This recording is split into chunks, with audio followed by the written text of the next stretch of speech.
अपूर्वा यादव, अमर शिंदे और सार्थक जाधव की दोस्ती 2012 में तब हुई जब तीनों साथ साथ 8वीं में पढ़ रहे थे। अपूर्वा और अमर विशाल नगर में आसपास ही रहते थे। दोस्ती बढ़ी तो दोनों एक दूसरे के घर भी आने जाने लगे। ऐसे में निकटता बढ़ना स्वाभाविक ही था, लेकिन यह निकटता घनिष्ठ मित्रता में समाये थी, जिसे किशोर मन का आकर्षण भी कह सकते हैं और दोस्ती की ज़रूरत भी।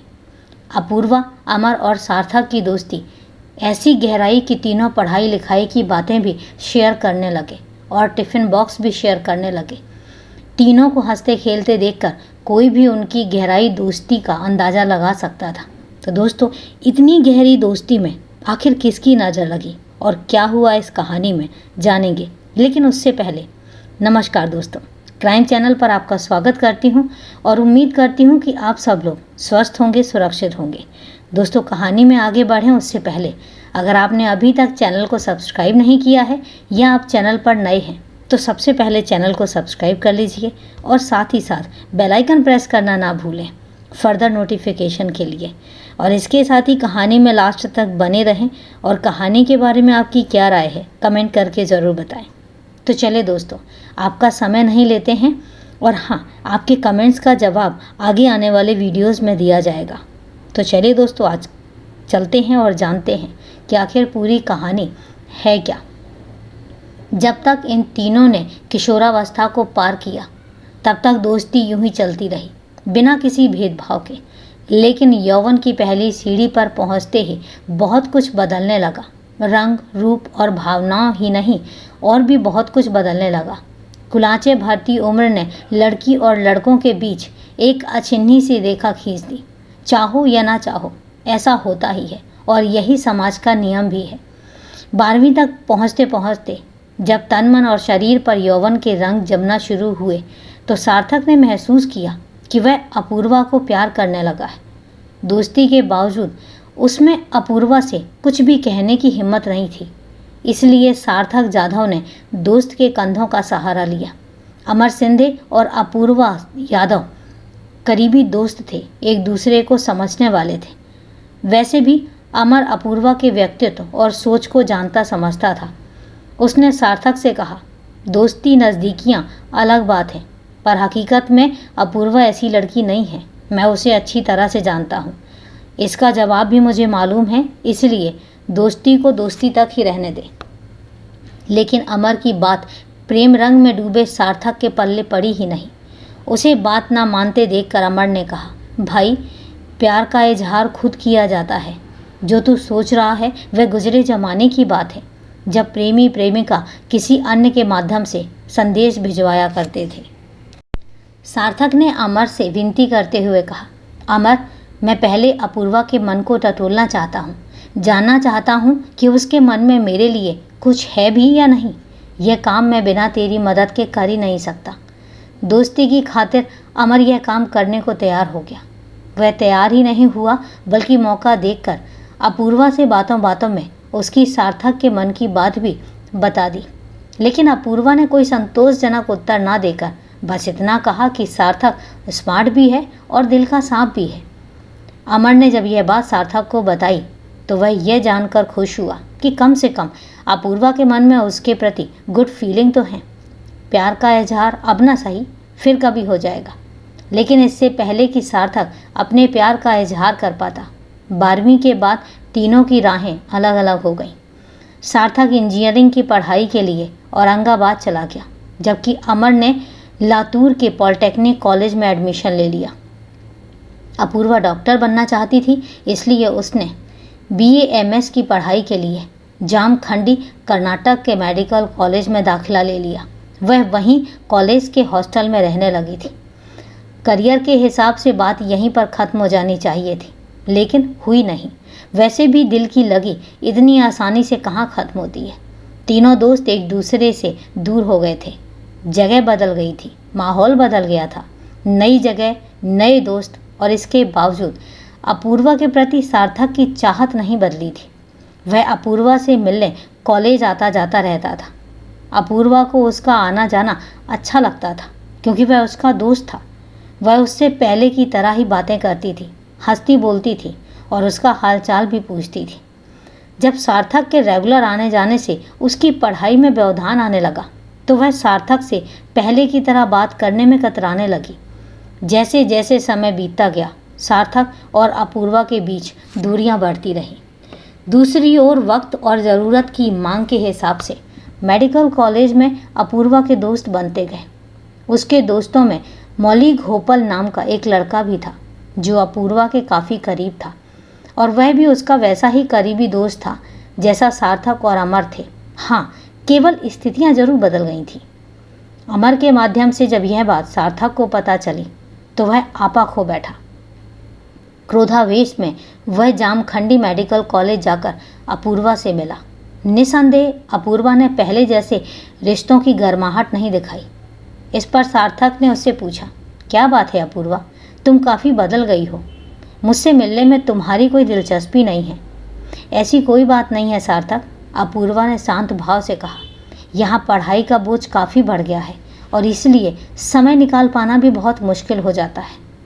पढ़ाई का बोझ बढ़ गया है या घोपल की दोस्ती से फुर्सत नहीं मिलती। सार्थक के मन की कड़वाहट शब्दों में उतर गई। उसके शब्द अपूर्वा को भी चुभे। वह थोड़े गुस्से में बोली, तुम्हारा क्या मतलब है? यही कि कॉलेज बदलते ही पुराने दोस्त भी भूल गई। नई जगह नए दोस्त बन गए। सार्थक ने भी कड़वाहट के साथ कहा, लेकिन एक बात याद रखना, सब हमारे जैसे नहीं होते। मेरी राय मानो तो उनसे दूर रहो, खासकर मौली घोपल से। जरा मुझे बताओगे इसमें बुराई क्या है? अपूर्वा ने जवाब की जगह प्रश्न के साथ साथ कहा। मौली घोपल मेरी क्लास में पढ़ता है। जैसी दोस्ती तुम्हारे और अमर के साथ थी वैसी ही उसके साथ है। इससे सार्थक का दिमाग घूम गया। वह सख्त शब्दों में बोला, जो मैं कहता हूँ वही करो, उससे दोस्ती तोड़ दो। सार्थक की बात सुनकर अपूर्वा को झटका लगा। उसने भी वैसे ही शब्दों में जवाब दिया, मैं जिससे चाहूँ दोस्ती करूँ, तुम कौन होते हो मुझे रोकने या आदेश देने वाले? क्रोधावेश में सार्थक के मुंह से सच्चाई निकल गई। अपूर्वा, मैं तुम्हें प्यार करता हूँ, इसी नाते तुम पर हक भी जता रहा हूँ। अपूर्वा सुंदर ही नहीं समझदार भी थी। उसने स्थिति की नज़ाकत को समझते हुए सार्थक को समझाया, देखो सार्थक, अभी हमें अपने अपने करियर के बारे में सोचना चाहिए। रहा सवाल प्यार का, तो मैंने अभी इस बारे में सोचा ही नहीं है। मैं तुम्हें अपना दोस्त मानती हूँ और मानती रहूँगी। इससे ज़्यादा मुझसे कोई और अपेक्षा मत करना, क्योंकि मैं उस समाज का अंग हूँ जहाँ मेरे माता पिता की प्रतिष्ठा है। मेरा ऐसा कोई भी निर्णय मेरे पिता ही करेंगे। सार्थक ने अपूर्वा को लेकर ना जाने क्या क्या सपने देख रखे थे। अपूर्वा की बातें सुनकर उसका दिल टूट गया। वह अच्छी तरह से समझ गया था कि वह अपूर्वा के लिए नहीं बना है। उसने लौटकर ये बातें अमर शिंदे को बताई तो शिंदे ने उसे समझाया, तू भूल क्यों नहीं जाता अपूर्वा को? अरे ढूंढने निकलेगा तो सैकड़ों लड़कियां मिलेंगी। लेकिन सार्थक ने दो शब्दों में उसकी बात पर पानी फेर दिया, उनमें अपूर्वा तो नहीं होगी ना? सार्थक भावुक लड़का था। अपूर्वा की बात उसने दिल में लगा ली। उसने अपने फेसबुक अकाउंट से अमर को संबोधित करके लिखा, यार अगर मुझे कुछ हो गया तो मेरी मौत पर तो कोई रोने वाला भी नहीं होगा। इसके जवाब में अमर शिंदे ने लिखा, अगर तुझे कुछ हुआ तो मैं सारी दुनिया को रुलाऊंगा। उस वक्त अमर को इस बात का जरा भी आभास नहीं था कि उसका दोस्त सार्थक दिल की लगी बात को दिमाग पर हावी कर लेगा। अपूर्वा ने भी नहीं सोचा था कि सार्थक उसकी बातों को इतनी गंभीरता से ले लेगा। आखिर हुआ वही जो किसी ने नहीं सोचा था। 23 जुलाई 2018 को सार्थक ने आत्महत्या कर ली। मामला थाना ढोकी क्षेत्र का था। सार्थक के पिता बाला साहेब ने थाना ढोकी में अपने बेटे सार्थक को आत्महत्या के लिए उकसाने का आरोप लगाते हुए अपूर्वा और मौली घोपर के खिलाफ रिपोर्ट लिखाई। पुलिस ने धारा 306 के अंतर्गत केस दर्ज करके अपूर्वा और मौली घोपल को 24 जुलाई 2018 को गिरफ्तार कर लिया, लेकिन जल्दी ही दोनों को जमानत मिल गई। सार्थक के आत्महत्या करने से उसके परिवार को तो गहरा धक्का लगा ही, अमर शिंदे को भी बहुत दुख हुआ। सार्थक उसका जिगरी दोस्त था। अपूर्वा ने उससे दोस्त की भावनाओं से खिलवाड़ किया था, इसलिए अमर को अपूर्वा की शक्ल से भी नफरत हो गई। सार्थक की मौत और अपूर्वा के जेल जाने के बाद इस बात को ख़त्म हो जाना चाहिए था, लेकिन ऐसा हो ना सका। अक्टूबर 2018 के दूसरे हफ्ते की बात है। फर्स्ट ईयर के पहले एग्ज़ाम के बाद छुट्टी मिली तो अपूर्वा अपने घर लातूर आई। वह चूंकि अनंतराव यादव और मोहिनी यादव की इकलौती संतान थी, इसलिए उसके आने पर घर में बाहर सी आ जाती थी। 19 अक्टूबर 2018 को दशहरा था। उससे पहले नवरात्रि का व्रत चल रहे थे। अपूर्वा की माँ मोहिनी भी नवरात्रि के व्रत रख रही थी। 16 अक्टूबर को मोहिनी को मंदिर जाना था। वह 11:30 बजे मंदिर चली गई। उस समय अपूर्वा घर में ही थी। लौटने में आधा घंटा लग गया। मोहिनी 12 बजे जब विशाल नगर के संदीप अपार्टमेंट स्थित अपने घर पहुंची तो घर के बाहर कुंडी लगी देखकर चौंक गई। वजह, अपूर्वा घर में ही थी और अगर उसे कहीं बाहर जाना होता तो वह इस तरह बाहर से कुंडी लगाकर तो कभी नहीं जाती थी। बात परेशानी की थी। मोहिनी कुंडी खोलकर जल्दी से अंदर गई, लेकिन वहाँ का हाल देखकर उनका रोम रोम कांप उठा। अपूर्वा हॉल में लहूलुहान पड़ी थी। बेटी की हालत देखकर मोहिनी के हाथों से पूजा की थाली छूटकर गिर गई। वह रोते चिल्लाते हुए बाहर की ओर भागी। पास पड़ोस के लोगों ने उनकी आवाज़ सुनी तो बाहर निकल आए। कुछ लोगों ने अंदर जाकर देखा तो उनके भी होश उड़ गए।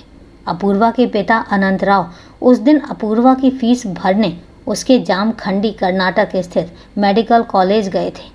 किसी ने फ़ोन करके उन्हें भी सूचना दे दी और पुलिस को भी सूचना दे दी। अपूर्वा के साथ जो हुआ था उसे हुए ज़्यादा देर नहीं हुई थी।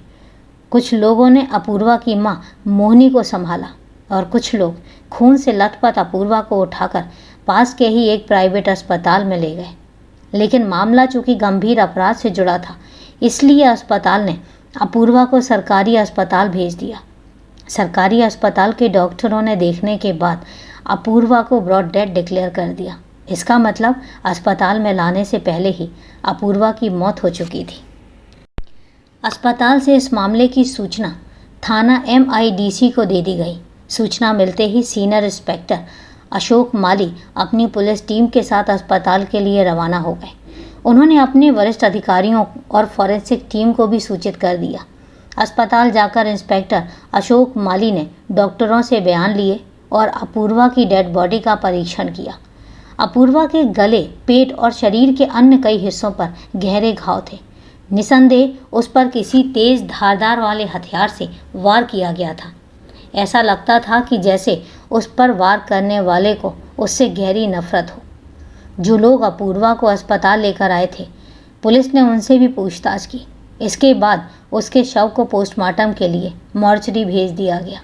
इसके बाद इंस्पेक्टर मौली अपनी टीम के साथ अपूर्वा के संदीप अपार्टमेंट में स्थित घर पर पहुंचे। तब तक अपूर्वा के पिता अनंतराव यादव भी कर्नाटक जामखंडी से लौटकर आ चुके थे।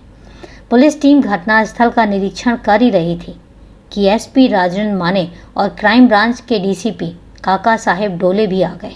महाराष्ट्र में चूंकि किसी भी बड़े अपराध में क्राइम ब्रांच समानांतर जांच करती है, इसलिए क्राइम ब्रांच के इंस्पेक्टर सुनील नागर गोजे भी अपनी टीम के साथ मौके वारदात पर आ गए।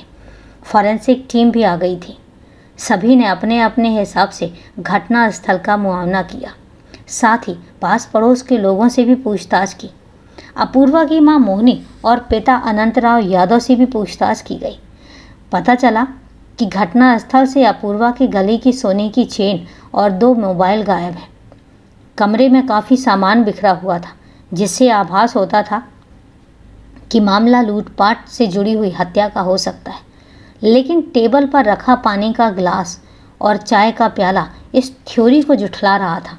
इसका मतलब है कोई ऐसा व्यक्ति आया था जिसे अपूर्वा जानती थी। वह कौन रहा होगा, यह तफ्तीश का विषय बना हुआ था।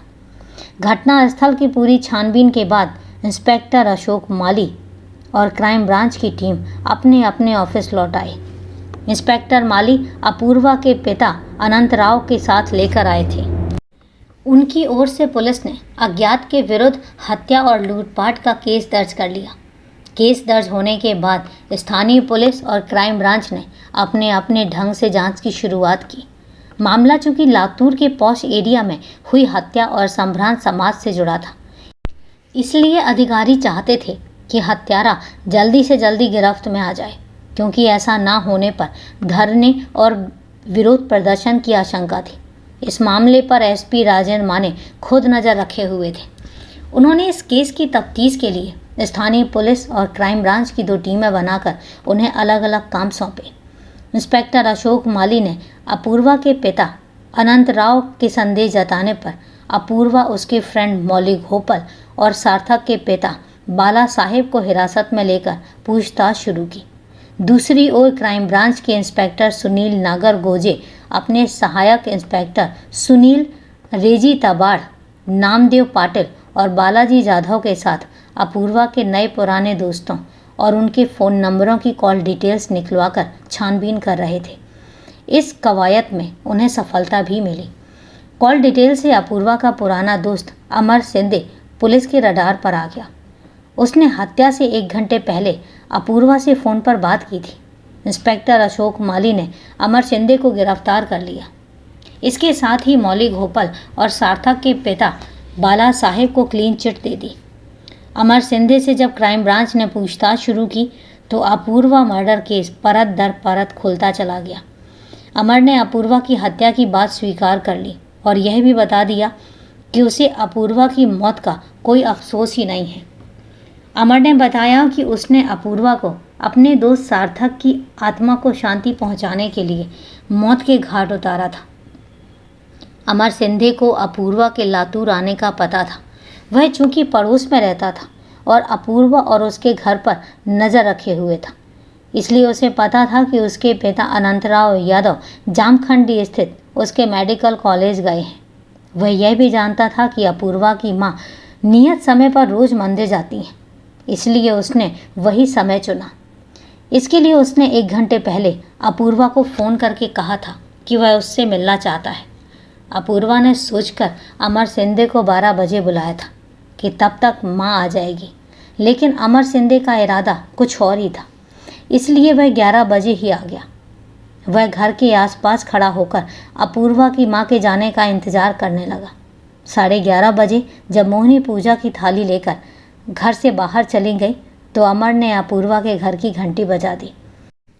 अमर को वक्त से पहले आया देखकर अपूर्वा की हालत कुछ ऐसी हो गई कि वह इनकार करने की स्थिति में ही नहीं रही। वैसे भी अमर उसका बचपन का साथी और पुराना दोस्त था, इसलिए उसने अंदर बुला लिया। अपूर्वा ने अमर को सोफे पर बैठाया और पानी का गिलास लेकर आई। थोड़ी देर अपूर्वा और अमर सार्थक की आत्महत्या के बारे में बात करते रहे। अपूर्वा ने उसकी मौत पर अफसोस भी जताया। इस बातचीत के बाद अपूर्वा चाय बनाने के लिए किचन में चली गई। इसी बीच अमर ने टेबल पर रखा टीवी का रिमोट उठा लिया और टीवी चालू कर दिया। तभी उसने अपना बैग खोलकर उसमें से चाकू निकाला और वहीं अपने पास रख लिया। जब अपूर्वा चाय लेकर आई तब अमर चैनल बदल बदल कर देख रहा था। अपूर्वा ने टेबल पर चाय रखी तो अमर ने टीवी की आवाज़ तेज कर दी। साथ ही अपूर्वा के कुछ समझने से पहले ही उसे पकड़कर चाकू से उसका गला रेत दिया। अपूर्वा चीख कर फर्श पर गिर गई तो उसने टीवी की आवाज़ और तेज़ कर दी और अपूर्वा के शरीर पर दनादन चाकू के कई वार कर दिए। अपूर्वा चीखी चिल्लाई, लेकिन उसकी आवाज़ कमरे में चल रहे टीवी की तेज़ आवाज़ से दबकर रह गई। अपूर्वा की हत्या के बाद अमर ने टीवी की आवाज़ कम की और उसके गले की चेन और 2 स्मार्टफोन अपने बैग में डाल दिए। अलमारी का सामान उसने बाहर निकाल कर डाल दिया ताकि मामला लूटपाट का लगे। अपना काम करके अमर शिंदे बाहर वाले दरवाजे की कुंडी लगाकर वहाँ से निकल गया। जाते वक्त उसने नफ़रत से कहा था, तू सिर्फ सार्थक की हो सकती थी। तू तो नहीं मानी, पर मैंने तुझे उसके पास भेज दिया। हिम्मत हो तो ऊपर जाकर मिलाना उससे नजरें। अमर शिंदे से विस्तृत पूछताछ के बाद क्राइम ब्रांच ने उसे MIDC थाने की पुलिस को सौंप दिया। पूछताछ के बाद पुलिस ने इस केस में धारा 201 और 34 को जोड़ दिया। उसे अदालत में पेश करके जेल भेज दिया गया। यह मामला अपने आप में अनूठा इसलिए था क्योंकि दोस्त ने दोस्त के द्वारा ही प्रेमिका के लिए आत्महत्या करने से कुपित होकर उसकी एक तरफा प्रेम वाली प्रेमिका को मौत के घाट उतार दिया। तो दोस्तों, ये थी दिल दहला देने वाली पूरी कहानी। कहानी में क्या है आप समझ सकते हैं। तीनों का अच्छा करियर था, लेकिन सिर्फ एक गलतफहमी की वजह से तीनों का करियर तबाह हो गया। दो को तो मौत मिली और दोनों की ज़िंदगी ख़त्म हो गई, और तीसरा जेल की सलाखों के पीछे है। तो दोस्तों, ये थी पूरी कहानी को लास्ट तक सुनने के लिए आपका तहे दिल से धन्यवाद। अब कहानी के बारे में आपकी क्या राय है, कमेंट करके ज़रूर बताएं। तो चलिए दोस्तों, आज के लिए इतना ही।